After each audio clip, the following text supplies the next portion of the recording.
வணக்கம் ஃப்ரெண்ட்ஸ்.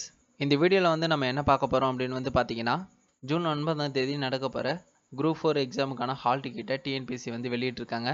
அதை எப்படி டவுன்லோட் பண்ணுறது அப்படின்றத பற்றி தான் இந்த வீடியோவில் நம்ம முழுமையாக பார்க்க போகிறோம். இப்போ தான் நீங்கள் முதல் முறையாக green and tech Tamil channel வீடியோஸை பார்க்குறீங்க அப்படின்னாலோ, இல்லை நீங்கள் தொடர்ந்து green and tech Tamil channel வீடியோஸை சப்ஸ்கிரைப் பண்ணாமலே பார்த்துட்ருக்கீங்க அப்படின்னாலோ, முதல்ல இந்த வீடியோ கீழே இருக்க ரெட் கலர் சப்ஸ்கிரைப் பண்ணி கிளிக் பண்ணி சப்ஸ்கிரைப் பண்ணிவிட்டு தொடர்ந்து வீடியோக்களை பாருங்கள். நம்ம சேனல் வீடியோஸை நீங்கள் மிஸ் பண்ணாமல் பார்க்கணும் அப்படின்னு நினச்சிங்கன்னா கூட நோட்டிஃபிகேஷன் பில் பட்டனை கிளிக் பண்ணிவிட்டு அதில் ஆல் என்ற ஆப்ஷன் சூஸ் பண்ணி வச்சுங்க. அப்போ தான் இது மாதிரியான பயனுள்ள வீடியோக்களை அப்லோட் பண்ணும்போது அது உங்கள் மொபைலுக்கு ஒரு நோட்டிஃபிகேஷனாக வரும். நீங்கள் வீடியோவை மிஸ் பண்ணாமல் பார்க்க முடியும்.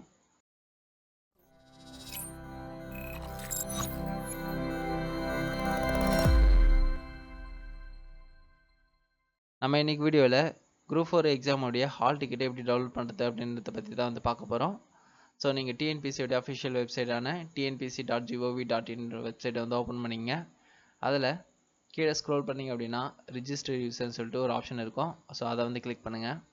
இப்போ பார்த்தீங்கன்னா மேலே ஒரு பாப்பப் ஷோ ஆகும். You are sure you wanted to continue external website அப்படின்னு சொல்லிட்டு அதுக்கு ஓகே கிளிக் பண்ணுங்கள். இது ஒரு நியூ டேப்பில் ஓப்பன் பண்ணோம். ஸோ இதில் பார்த்தீங்கன்னா ஏற்கனவே பதிவு செய்தோர் உள்நுழைவுன்னு சொல்லிட்டு ஒரு ஆப்ஷன் இருக்கும். அதை கிளிக் பண்ணுங்கள். ஸோ இப்போ யூசர் நேம் பாஸ்வேர்டு கேட்கும். நீங்கள் டிஎன்பிஎஸ்சிக்கு அப்ளை பண்ணும்போது, அதாவது குரூப் 4க்கு பதிவு பண்ணும்போது என்ன one time registration user name password கொடுத்தீங்களோ அதை இங்கே லாகின் பண்ணிங்க. நான் இங்கே என்னுடைய யூசர் நேம் அண்ட் பாஸ்வேர்டை என்ட்ரு பண்ணி லாகின் பண்ணிக்கிறேன். கீழே செக்யூரிட்டி கோட் கொடுத்துருப்பாங்க. அதை சால்வ் பண்ணிவிட்டு சமர்ப்பி அப்படின்ற இந்த பட்டனை கிளிக் பண்ணுங்கள். இப்போ உங்களுக்கான ஓடிஆர் டேஷ்போர்டு வரும். அதில் டவுன்லோட் ஆல் டிக்கெட் அப்படின்னு சொல்லிட்டு ஒரு ஆப்ஷன் இருக்கும். அதை கிளிக் பண்ணுறதுக்கு முன்னாடி உங்களுக்கான அப்ளிகேஷன் நம்பர் நீங்கள் தெரிஞ்சிருக்கணும்.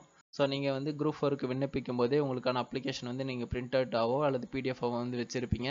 ஸோ அதில் உங்களுடைய அப்ளிகேஷன் நம்பர் மேலேயே இருக்கும்.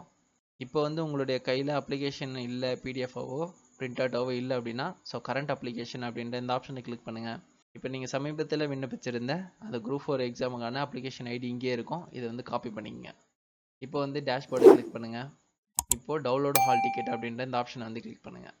இப்போ பார்த்தீங்கன்னா டவுன்லோட் ஹால் டிக்கெட்னு சொல்லிட்டு ஒரு ஆப்ஷன் இருக்கும். ஸோ அதை கிளிக் பண்ணுங்கள். இப்போ உங்களுடைய அப்ளிகேஷன் நம்பர் நம்ம காப்பி பண்ணோம் இல்லையா, அதை என்ட்ரு பண்ணுங்கள். இங்கே காப்பி பேஸ்ட் பண்ண முடியாது. ஸோ அதுக்கு கண்ட்ரோல் F அப்படின்றத கிளிக் பண்ணிங்கன்னா உங்களுக்கு ஃபைண்ட் வரும். ஸோ அங்கே விஏ கிளிக் பண்ணுங்கள். ஸோ நம்மளுக்கு வரலை. ஸோ திரும்பவும் நான் டேஷ்போர்டுக்கு போயிட்டு கரண்ட் அப்ளிகேஷனுக்கு போகிறேன். ஸோ இதை டபுள் கிளிக் பண்ணி ட்ராக் பண்ணி அங்கே நான் விட்டுறேன். நீங்கள் உங்களுடைய அப்ளிகேஷன் கையில் இருந்தது அப்படின்னா அங்கே என்ட்ரு பண்ணிவிடுங்க. அதுக்கப்புறமா என்னுடைய டேட் ஆஃப் பர்த் நான் அந்த அப்ளிகேஷன் ஃபில் பண்ணும்போது கொடுத்தேன் இல்லையா, ஸோ எஜுகேஷன் ரெக்கார்டில் இருக்க மாதிரி கொடுத்துருப்போம். மேக்ஸிமம் உங்களுடைய டேட் ஆஃப் பர்த் என்னவோ அதை கரெக்டாக சூஸ் பண்ணிவிட்டு டவுன்லோட் அப்படின்ற இந்த பட்டனை கிளிக் பண்ணிங்க அப்படின்னா உங்களுக்கான ஹால் டிக்கெட் வந்துடும். ஸோ இதை நீங்கள் டேரெக்டாக இங்கே கொடுத்துருக்க இந்த பிரிண்ட் பட்டனை கிளிக் பண்ணி பிரிண்ட் பண்ணிக்கலாம். அப்படி இல்லைனாலும் பிடிஎஃபாக சேவ் பண்ணி வச்சுக்கலாம். நீங்கள் எக்ஸாமுக்கு போகும்போது இதோடைய ஒரு பேஜ் மட்டும் எடுத்துகிட்டு போனால் போதும். கீழே இன்ஸ்ட்ரக்ஷன் கொடுத்துருப்பாங்க. ஸோ அதை படித்து பார்த்து நீங்கள் தெரிஞ்சுக்குங்க. நீங்கள் எக்ஸாமுக்கு ஹாலுக்கு போகும்போது இந்த ஒரு பேஜ் மட்டும் எடுத்துகிட்டு போனால் போதும். ஸோ எல்லாம் நல்லா படிச்சுட்டு போயிட்டு நல்லா ஆன்சர் பண்ணுங்கள். இந்த வீடியோவில் வேறு எதனா சந்தேகங்கள் இருக்குது அப்படின்னா கீழே கமெண்ட் பாக்ஸில் தெரியப்படுத்துங்க. அதாவது நீங்கள் யூசர் நேம் மறந்துட்டு இருந்தாலோ இல்லை அது பாஸ்வேர்டை மறந்துட்டு இருந்தாலோ அதை எப்படி ஃபர்கெட் பண்ணி உங்களுடைய ஹால் டிக்கெட்டை டவுன்லோட் பண்ணுறது அப்படின்ற மாதிரி விஷயங்கள் தெரிஞ்சுக்கணும். அப்படின்னா உங்களுக்கு எது மாதிரியான வீடியோக்கள் வேணும் அப்படின்றத கீழே கமெண்ட் பாக்ஸில் சொல்லுங்கள். நான் அந்த வீடியோ அப்லோட் பண்ண ட்ரை பண்ணுறேன்.